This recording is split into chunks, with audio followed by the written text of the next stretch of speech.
ध्यान रहे, अभाव में ही मनुष्य को स्वप्नमा सच्चाई में भेद करने की शक्ति प्राप्त होती है। क्योंकि तालाब को भरने वाला ही उसकी सही गहराई बता सकता है, उस पर कंकड़ फेंकने वाला या उसको दूर से देखने वाला कभी नहीं।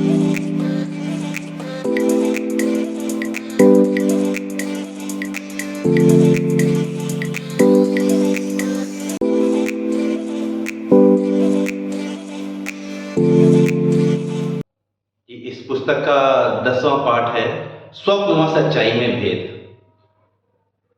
जी हाँ, स्वप्नमा सच्चाई में भेद। हमारी क्षमता ही सच्चाई है।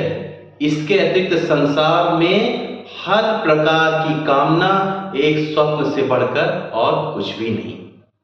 कष्ट में पड़ जाने पर हम अनायास ही कह उठते हैं ना कि क्या करें भाई, कष्ट आ गया। जबकि सच्चाई तो कुछ और है, सच्चाई इससे काफी विपरीत है। कष्ट आया कहां है?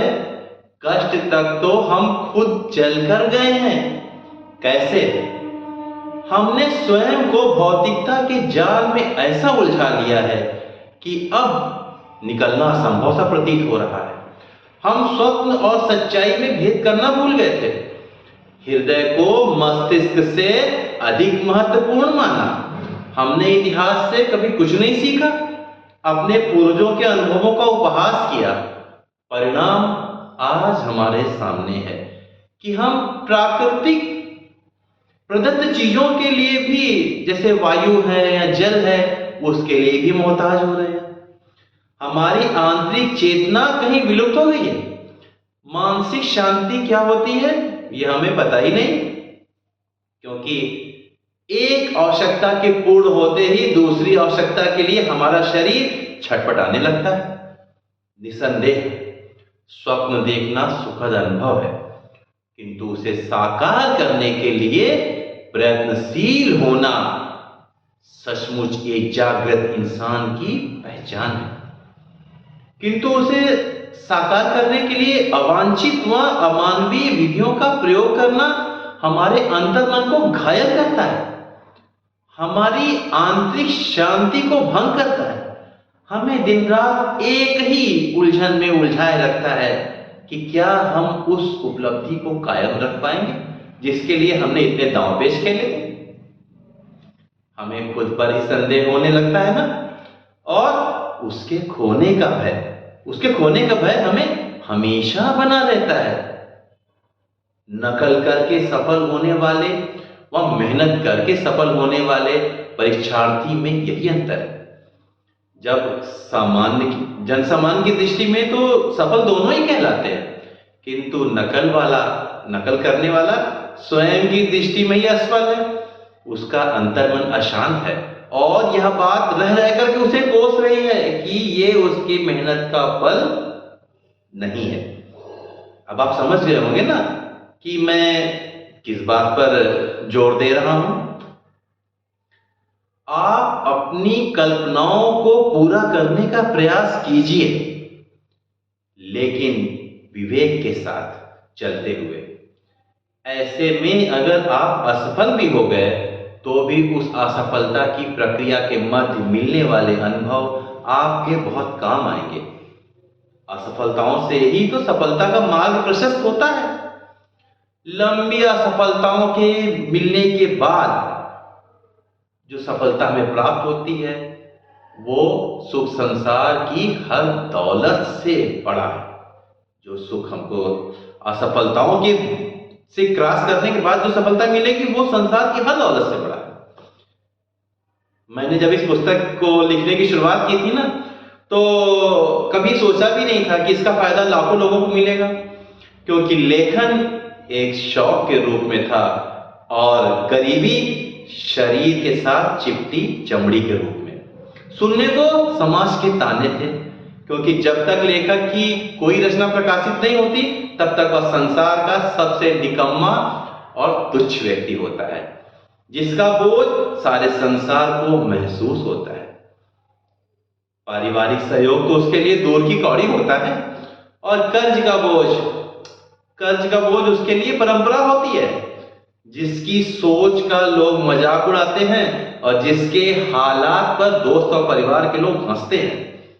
प्रत्येक लेखक के साथ असफलताओं की एक लंबी फेहरिस्त जुड़ी रहती है, पर इन सब की परवाह न करते हुए मैंने इस स्वप्न को संजोया और लेखन के दौरान जो अनुभव मुझे प्राप्त हुए या उन अनुभवों की जो गहराई मुझे प्राप्त हुई, उनका मैंने गहराई से अध्ययन भी किया।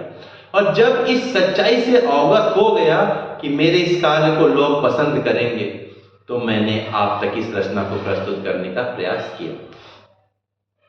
मेरा मानना है कि ऐसे दिन कभी ना कभी उन सभी को देखने पड़ते हैं जो गरीबी और मुफलिसी से निकलने के लिए कुछ नया करने की सोचते हैं।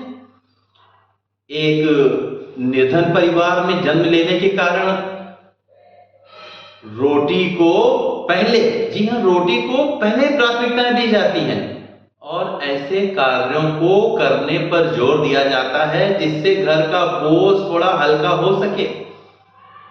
ऐसे घरों में सरकारी गैर सरकारी कर्जों का बोझ तो होता ही है, साथ साथ उन सड़ी गली परंपराओं को निभाने की भी आवश्यकता पड़ती है जो हमें कष्टों के अतिरिक्त कुछ नहीं देती हैं।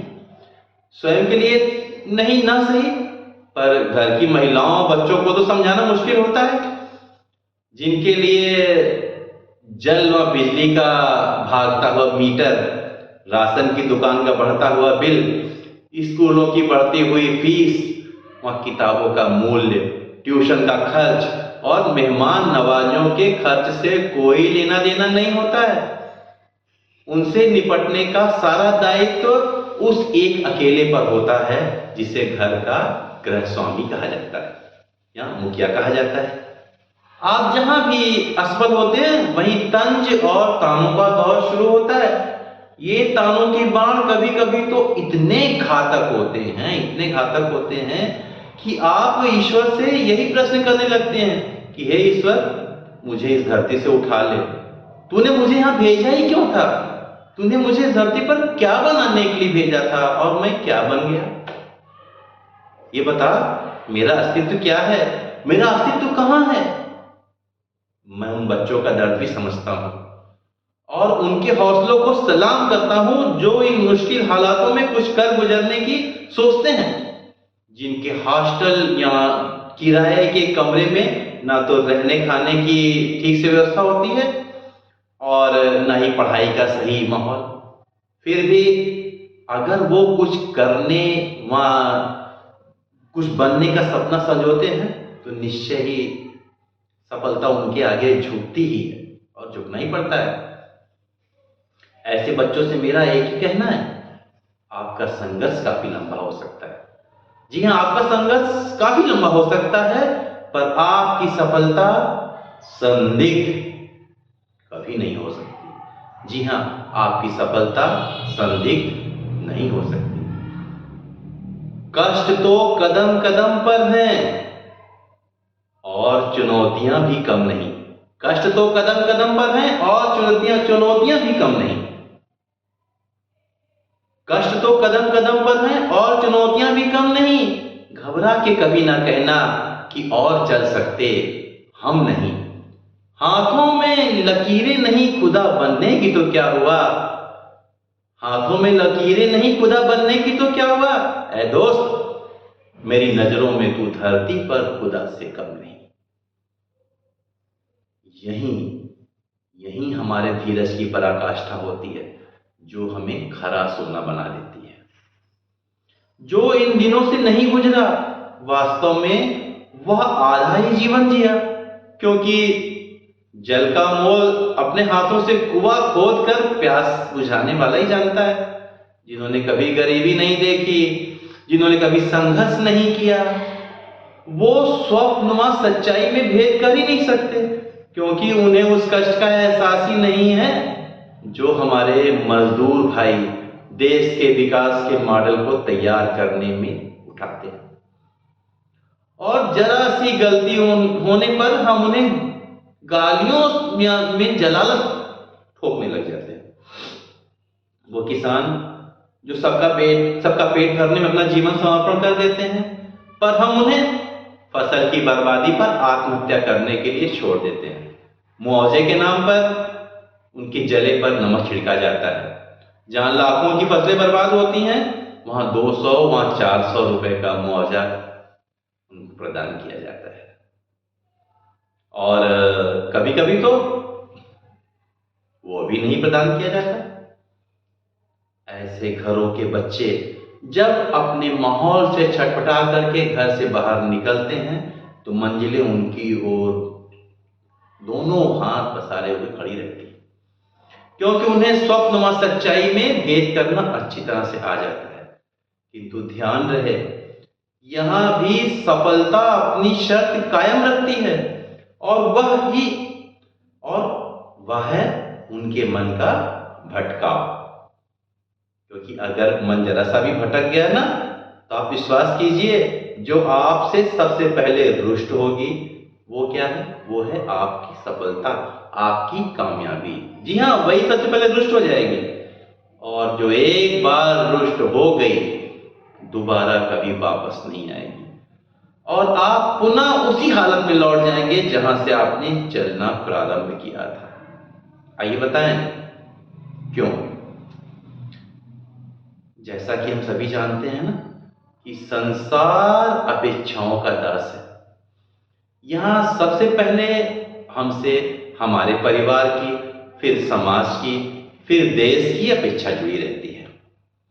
हमारे एक बार असफल होने पर हमसे जुड़ने वाला हर इंसान, जी हाँ, हमसे जुड़ने वाला हर इंसान अपनी अपेक्षा खो देता है। उसकी हर अपेक्षा टूट जाती है। समाज की दृष्टि में हम नकारा हो जाते हैं। दूसरों को जाने दीजिए, घर परिवार के लोग ही हमें सम्मान देना छोड़ देते हैं। उनके स्वरों में व्यंग व तिरस्कार स्पष्ट देखा जा सकता है। कलेजा तब मुंह को आता है जब वो हमें ऐसे ऐसे कार्य करने के लिए उपदेश देते हैं जो हमारे स्तर से काफी नीचे होते हैं। वो हमें दोबारा खड़े होने का मौका तो नहीं देते, मगर नीचे गिराने में कोई कोर कसर नहीं छोड़ते। उन्हें एक अच्छे खासे पढ़े लिखे इंसान में चाय वाला, पान वाला, ठेले वाला और फेरी वाला दिखाई पड़ने लग जाता है, और वो उन्हीं का उदाहरण देकर के हमें व्यंग बाण मारते हैं और उनकी कमाई की तुलना भी हमसे करने लगते हैं।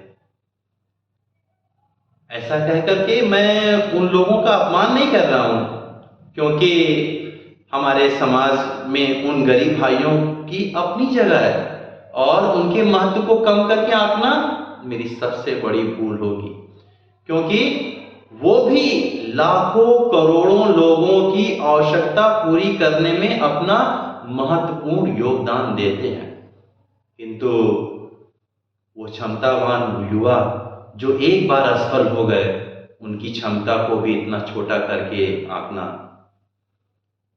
ये कहाँ की इंसानियत है? यही कारण है कि महानगरों में घर छोड़ करके आने वाले ऐसे युवाओं की एक लंबी भीड़ है, जो वापस घर जाना ही नहीं चाहते और अपने सम्मान को बनाए रखने के लिए पुनः संघर्षरत रहते हैं। कुछ सफल हो जाते हैं, तो कुछ इस संसार को अलविदा कह देते हैं, और कुछ ने तो अपने परिवारजनों से हमेशा के लिए मुंह मोड़ लिया है। कई परिवारों में आप देख सकते हैं कि बूढ़े माँ बाप घर पर अकेले हैं, पर बच्चे उनके साथ रहना ही नहीं चाहते। उन्हें अपनी असफलता के दौर में किए गए दुर्व्यवहार की कसर, उसकी टीस रह रहकर चुभती रहती है। पर यह परिस्थिति भी तो दुखद है ना। उपरोक्त बातें संभवतः किसी किसी को नागवार गुजरे, पर सच्चाई तो सच्चाई है, इससे मुंह नहीं मोड़ा जा सकता। क्यों? क्योंकि इन हालातों से मैं भी गुजरा हूं, और शायद आप भी।